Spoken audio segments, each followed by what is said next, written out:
Hai semua, setiap tahun kebutuhan energi listrik selalu meningkat dan diperkirakan pada tahun 2040 nanti, pemakaian energi listrik dunia meningkat sebanyak 48%. Untuk mengatasi hal ini, banyak perusahaan-perusahaan di beberapa negara membuat sebuah pembangkit listrik terapung yang berteknologi canggih.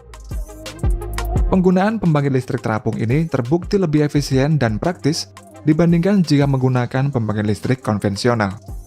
Dan di antara pembangkit listrik terapung yang dibuat ini, memiliki ukuran yang sangat besar dan berteknologi nuklir.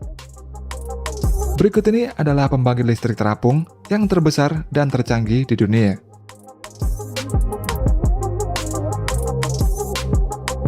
Kapal Car Powership.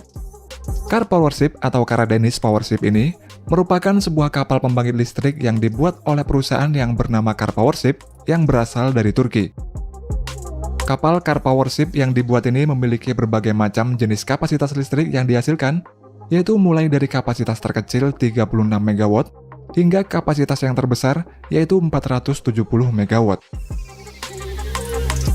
Sejak 2010, perusahaan Car Powership ini sudah membuat kapal pembangkit listrik sebanyak 25 buah dengan total kapasitas yang terpasang melebihi 4.100 MW. Kapal-kapal dari Car Powership ini banyak digunakan di beberapa negara di dunia, seperti di Timur Tengah, Afrika, dan juga Asia. Untuk pembangunan kapal Car Powership ini, dibuat di galangan kapal terbesar di Eropa yang berlokasi di Istanbul di Turki. Setelah kapal Car Powership ini selesai dibangun, Car Powership ini siap dikirim ke negara-negara konsumen, di mana tiap-tiap Car Powership yang dibangun ini disesuaikan dengan jumlah kebutuhan energi listrik konsumen. Kapal Car Powership terbesar yang dibuat adalah kelas Khan, yaitu kapal Danish Powership Osmar Khan. Car Powership Osmar Khan ini diluncurkan pada tahun 2016 yang lalu dengan panjangnya 300 meter, lebarnya 50 meter, dan draft kapal 10 meter. Sedangkan untuk kapasitas daya dari Car Powership Osmar Khan ini sendiri memiliki kapasitas dari 415 MW sampai 470 MW. Penggunaan Car Powership ini memiliki banyak kelebihan dibanding pembangkit listrik lainnya. Di samping dapat menjangkau wilayah-wilayah yang terpencil, pengiriman kapal ke negara-negara konsumen ini juga sangat cepat, yakni antara 90 sampai 180 hari, kapal Car Powership ini sudah sampai tujuan. Untuk proses cara kerja dari Car Powership ini juga sangat sederhana. Setelah kapal Car Powership ini tiba di pelabuhan, Car Powership ini kemudian akan ditambatkan dan membutuhkan kedalaman air minimum 5 sampai 7 meter. Setelah itu, kapal ini melakukan pengisian bahan bakar HFO atau gas alam ke kapal Car Powership lewat pipa gas. Dan pengisian bahan bakar ini bisa dilakukan dalam dua cara. Untuk cara yang pertama adalah pengisian bahan bakar lewat kapal yang sudah disediakan oleh perusahaan Car Powership sendiri. Hal ini biasanya dilakukan jika negara konsumen tidak memiliki bahan bakar sendiri. Sedangkan untuk cara yang kedua adalah pengisian bahan bakar HFO dan LNG oleh konsumen sendiri lewat tangki penyimpanan bahan bakar yang ada di onshore. Setelah itu, kabel transmisi yang terhubung dengan HV substation akan mendistribusikan listrik ke gardu-gardu listrik di tempat konsumen.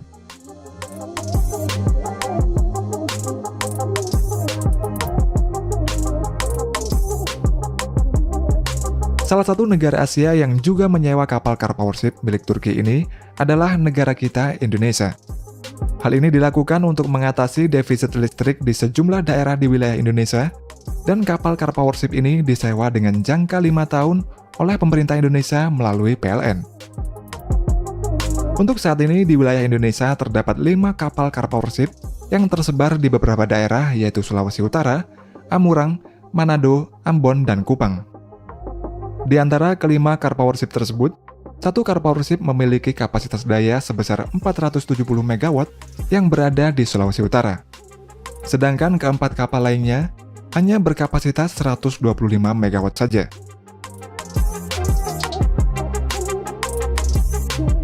Pembangkit listrik terapung Wärtsilä.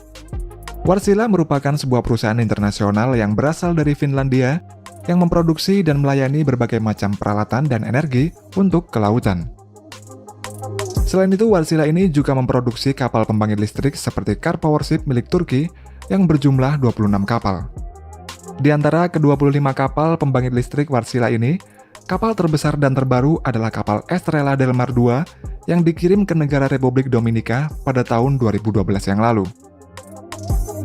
Kapal Estrela del Mar II ini memiliki mesin yang berkapasitas 103 MW serta dilengkapi dengan dual fuel yang dapat beroperasi dengan bahan bakar HFO dan LNG.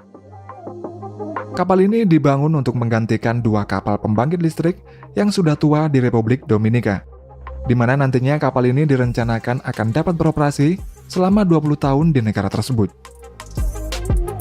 Selain Estrela del Mar II, Wärtsilä ini juga memiliki kapal pembangkit listrik yang bernama Louis, dan kapal Louis ini diperuntukkan untuk negara Papua Nugini. Kapal Louis ini dilengkapi dengan mesin yang berkapasitas 71,4 MW.